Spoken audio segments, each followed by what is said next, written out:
ഗൾഫിലേക്കുള്ള വിമാന service വെട്ടിക്കുറയ്ക്കാനുള്ള air ഇന്ത്യയുടെ തീരുമാനത്തിനെതിരെ ഗൾഫിലും പ്രതിഷേധം ശക്തമാകുന്നു. സർവീസ് വെട്ടിക്കുറക്കുന്നതോടെ രൂപപ്പെടുന്ന പ്രതിസന്ധി പരിഹരിക്കണമെന്നാവശ്യപ്പെട്ട് ഷാർജ ഇന്ത്യൻ അസോസിയേഷൻ പ്രധാനമന്ത്രിക്ക് നിവേദനം നൽകി. ഗൾഫിലേക്കുള്ള 75% വിമാന സർവീസുകൾ വെട്ടിക്കുറയ്ക്കാനുള്ള എയർ ഇന്ത്യ എക്സ്പ്രസിന്റെ തീരുമാനം കേരളത്തിൽ നിന്നുള്ള പ്രവാസികളെയാണ് ഏറെ പ്രയാസത്തിലാക്കുകയെന്ന് ചൂണ്ടിക്കാട്ടിയാണ് ഷാർജ ഇന്ത്യൻ അസോസിയേഷൻ പ്രധാനമന്ത്രിക്ക് നിവേദനം നൽകിയത്. പ്രതിസന്ധി പരിഹരിക്കാൻ ബദൽ മാർഗങ്ങൾ കണ്ടെത്തണമെന്ന് അസോസിയേഷൻ നിവേദനത്തിൽ ആവശ്യപ്പെട്ടു. വിമാന സീറ്റുകൾ സംബന്ധിച്ച ഉഭയകക്ഷി ധാരണകൾ പുതുക്കി കൂടുതൽ വിമാന കമ്പനികൾക്ക് അവസരം നൽകാൻ സർക്കാർ മുന്നോട്ട് വരണമെന്ന് OICC ഗ്ലോബൽ നേതാവ് അഡ്വക്കേറ്റ് ഹാഷിഖ് തൈക്കണ്ടി ആവശ്യപ്പെട്ടു.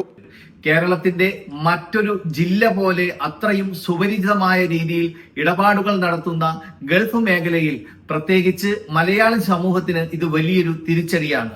കേന്ദ്ര ഗവൺമെന്റും കേരള ഗവൺമെന്റും കേരളത്തിലെ MP-മാരും ഇതിൽ ശക്തമായി ഇടപെട്ടുകൊണ്ട് ഈ സെക്ടറിലേക്കുള്ള കൂടുതൽ വിമാന സർവീസുകൾ ഉണ്ടാകാനുള്ള കാര്യങ്ങൾ ചെയ്യേണ്ട സമയമാണ്. പ്രവാസികൾക്കിടയിലും എയർ ഇന്ത്യ എക്സ്പ്രസിന്റെ നടപടിയോട് കടുത്ത വിയോജിപ്പുണ്ട്.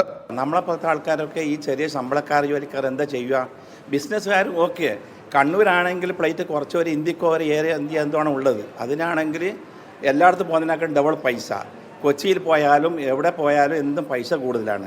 നേരെ മറിച്ച് യൂറോപ്യൻ കൺട്രിയിൽ പോയാൽ ഇത്ര പൈസൻ്റെ ആവശ്യമില്ല. എയർ ഇന്ത്യ എക്സ്പ്രസ് സംബന്ധിച്ചുള്ള പല പ്രശ്നങ്ങളുണ്ട്. ഒരുപാട് ടൈം വൈകിട്ടും പല പ്രശ്നങ്ങളും പല തവണയായിട്ട് കാണപ്പെടാറുണ്ട്. പക്ഷേ എങ്കിലും എയർ ഇന്ത്യ എക്സ്പ്രസ്സിനെയാണ് ഇന്ന് പ്രവാസികളായി കൂടുതലായി ഉപയോഗപ്പെടുന്നത്. ഇന്ത്യ എക്സ്പ്രസ് നമ്മുടെ ബഡ്ജറ്റും കാര്യങ്ങളൊക്കെ വെച്ച് നോക്കുമ്പോൾ നമുക്ക് വളരെ ചീപ്പസ്റ്റ് ആണ് എല്ലാ കാര്യങ്ങളും. ഇനിയിപ്പോൾ അവരത് കുറയ്ക്കാന്ന് പറയുമ്പോൾ നമ്മളെ സംബന്ധിച്ചോളം വളരെ ബുദ്ധിമുട്ടുള്ള കാര്യമായിരിക്കും. കാരണം എന്താണെന്ന് വെച്ച് കഴിഞ്ഞാൽ നമ്മൾ അവരെ ആശ്രയിക്കുന്നത് നമ്മൾ നല്ല രീതിയിലാണ്. ചീപ്പായിട്ടുള്ളൊരു ഫിഗറാണ് അവരുടെ ഫിഗർ. അപ്പോൾ അതുകൊണ്ട് നമ്മൾ അവരിൽ നിന്നാണ് എപ്പോഴും നമ്മൾ നോക്കാറുള്ളത്. കേന്ദ്ര സംസ്ഥാന സർക്കാരുകൾ ഈ വിഷയത്തിൽ അടിയന്തരമായി ഇടപെടണമെന്നാണ് ഇവരുടെ ആവശ്യം. Media 1 Dubai.